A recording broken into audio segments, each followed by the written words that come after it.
Here is a free grade 9 essay. It's in my guide and I've published it in my newsletter if you want the text for free. I'm going to read you the essay and show you why it gets grade 9. The title is typical. It's about Hyde. Stevenson presents Hyde as a frightening character in several ways. The language used to describe Hyde portrays him as fundamentally evil and inhuman.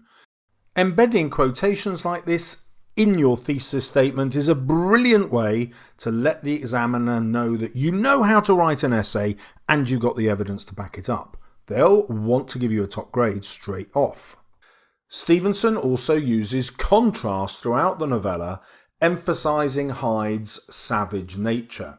Most prominently, a key motif throughout is the duality of man, represented by Hyde being part of Jekyll. This makes Hyde even more frightening as Stevenson reminds the reader that evil is a part of all of us. So in your thesis statement, you set out the writer's point of view and what they're trying to achieve, and this student has done that here in the second part of her paragraph. This acts as an essay plan so that she knows what she's got to prove, but it also tells the examiner that it's likely to be a well-argued essay because the student wants to prove something. It's an argument that they're going to build. When Utterson first comes face to face with Hyde, he uses sibilants to describe Hyde's laugh, as he snarled a savage laugh. This sibilance implies Hyde's sinister nature. The word savage further emphasizes Hyde's threatening persona and portrays Hyde as uncivilized.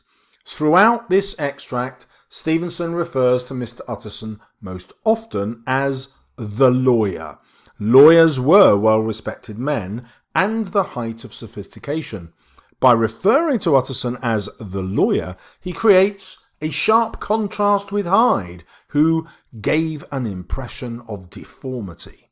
This further portrays Hyde as an outsider, someone who does not conform to the rules of society, which would have been particularly frightening to a Victorian gentleman at the time. Notice that the student is zooming in on words like outsider to describe Hyde's role, or someone who does not conform to society. Now, these are all words that could have been in the question instead of fear, but it's really the same question. That's why I'm giving it to you in this video. Now, it's also worth noticing how many quotations she weaves into her argument all the time. This skill of embedding quotations doesn't just show that you know what you're doing, it also allows you to link quotations from different parts of the text. Where the student has an advantage here is that the extract actually comes from when Utterson first sees Hyde, so that's also when we first see Hyde. And therefore, she is doing what I ask students to do, work chronologically through the text. Just so happens that this extract is at the beginning, and therefore the chronological approach does both. Right, let's look at the marks so far. We can see this is going to be a well-structured argument because it starts with that thesis. We can see that the two paragraphs are in the right order. They're moving chronologically to build an argument. We have at least two ideas that the author is trying to show us. And we already have a massive range of quotations used to back up her interpretations. For AO2, we can clearly see she's zooming in on individual words and phrases. We haven't yet had more than one interpretation of the same quotation, but you don't have to do that all the time. She's done number 4 here, where she started to look at the structure, that's what the contrast and juxtaposition is about, and link that to the way that the author Stevenson wants us to react to the characters.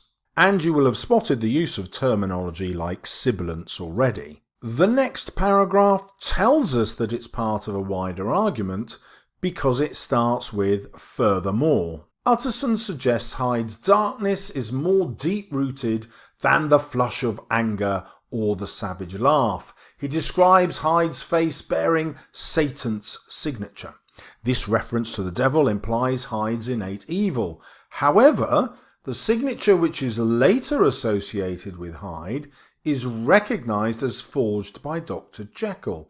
As Jekyll later explains, the only physical aspect Hyde retains from Jekyll is my own hand, his handwriting. Therefore, Satan's signature is that of Dr. Jekyll's. Perhaps Stevenson is suggesting that Jekyll too is truly evil, as he creates a creature who is a rare luxury carrying out his secret pleasures. Hyde, remember, is created by Jekyll to enjoy those secret pleasures society would disapprove of, but Jekyll wants to partake in. We're never told what they are, although there are many clues in the novella, but society would treat them as taboo. So now we have more than one interpretation of what Satan's signature on Hyde's face means. And we've got into the very top levels for AO2. These pleasures are often uncivilized and sinful. During the rising action in the novella, Hyde performs his most sinful act yet. He murders. The account of the murder is delivered to us by the maid, who describes the victim as full of old-world kindness, and the murderer as a madman with ape-like fury. This old-world kindness highlights the innocence of the victim and subsequently emphasises Hyde's frightening character and the monstrosity of his cruel act. The reference to ape-like is consistent with the creature which Hyde is often referred to as. It also suggests that he is not as evolved as his upper-class counterpart, Dr. Jekyll. In fact, Victorian upper-class gentlemen often believed that they were more evolved than the rest of society. This reference to Hyde as ape-like supports the common misconception made by the upper-class gentlemen that the lower classes and those who commit crime are less evolved. Linking context like this to society at the time includes the author's point of view and makes it convincing for level 6 AO3. So for AO3 we can see that she's writing about more than one interpretation, and she's talking about the society at the time and linking that to the interpretation. Now remember I said that even if the question is about setting, it's also really partly about Hyde. Let's see this paragraph to prove my point. After the murder, Hyde returns to his dark and dingy residence in Soho. Not only does Stevenson use alliteration to accentuate the darkness of Hyde's house, reflecting his dark character, he also deliberately notes that Hyde resides in Soho. In the 1800s, Soho was associated with poverty and immorality. Thus, for people reading the novella at the time it was published, this association with the immoral Soho would have portrayed Hyde as even more frightening. Now, this is a perfect example of what I mean by having some specific references to the time in order to back up your AO3 interpretation. She's done that brilliantly here, so her AO3 mark jumps considerably. Notice how the quotation doesn't just link to an interpretation of Hyde, it also links to an idea of what Stevenson is trying to achieve. Ultimately, Hyde is most frightening because Stevenson reminds us that evil resides in all of us, just as Hyde resides in Jekyll. A lovely link of two ideas, and this paragraph is one that she's memorised because she knows it's going to be relevant to every single essay question that could possibly come up. You should do the same. In Jekyll's letter, he creates the image of an internal war, describing his two natures that contended on the field. The field implies a battlefield in which no man shall prosper. Although both sides of Jekyll technically die simultaneously, Jekyll eventually succumbs to Hyde's will and brings his own unhappy life to an end. So this is a very well argued paragraph, but it's not yet linked to the idea of fear. Now I point that out because this is also the sort of paragraph that you might remember because you know it's going to be relevant to every question because the dual nature is relevant to every question. Hyde would then be free to act centred on self, to think about no others and do only what pleases him. Stevenson is suggesting that as we let our devils grow, we lose control of our gentle nature and submit to the temptation of selfish pleasures. This is what makes Hyde particularly frightening, the suggestion that there is a Hyde in all of us, that we too can succumb to our innate immoral drives. So now she's taken that paragraph and made this relevant to the question. And indeed, you could make this relevant to any question that came up, even if it was on Jekyll. Because Hyde would be in Jekyll and his immoral drives are found in Jekyll. Now we come to the conclusion. Many students feel that the conclusion is just to sum up what's already been stated in the essay, but it isn't. It is also to look outwards at a further possibility. So think about that as we read it. In conclusion, Stevenson presents Hyde as a particularly frightening individual through using contrasting language. Not only is there a contrast between the victim and the murderer, Hyde, but the most obvious contrast is between Hyde and Jekyll. Furthermore, Hyde's actions are unlawful and do not conform to the upper class circles he is surrounded by. Perhaps, and here is the looking outwards, most notably Hyde is particularly frightening because he represents the evil part of man, which Stevenson suggests dwells in even the most respected of individuals. In other words, the reader. The final part of AO1 is that you need to include the ending of the text. She did this by talking about the end of his unhappy life. So she has met all 5 criteria for AO1. For AO2, you've seen how she's taken quotations, embedded them, linked them from different parts of the text, given more than one interpretation, and there are lots of references to the structure. She hasn't actually written about the form of the text, and this is one of the things that examiners just chuck in.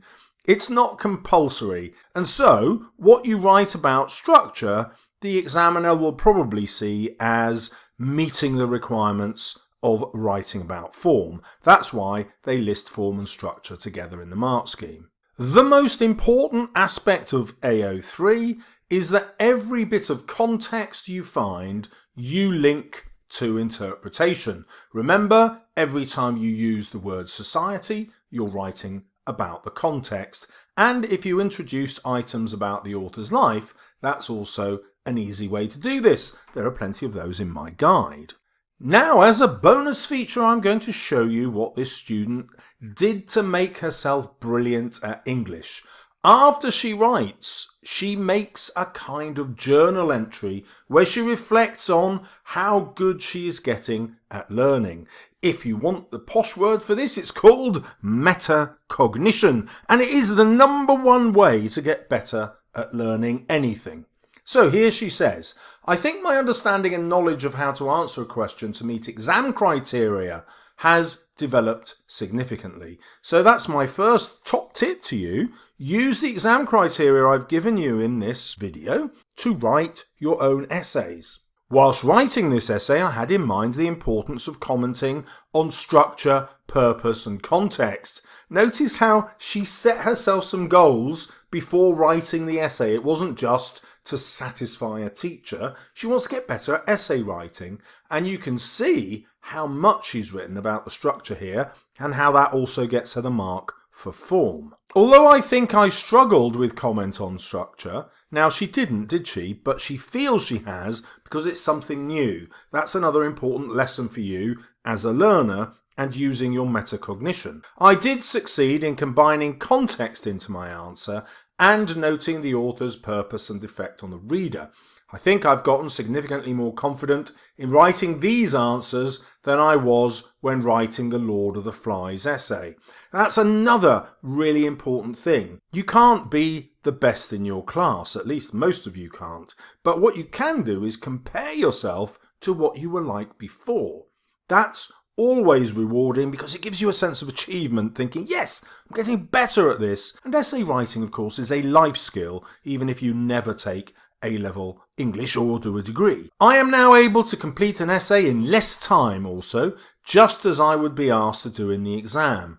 And that's another really important lesson. When you're practicing your essay writing, the first thing you want to be able to do is get really good at writing a brilliant essay. Now that might take a long time.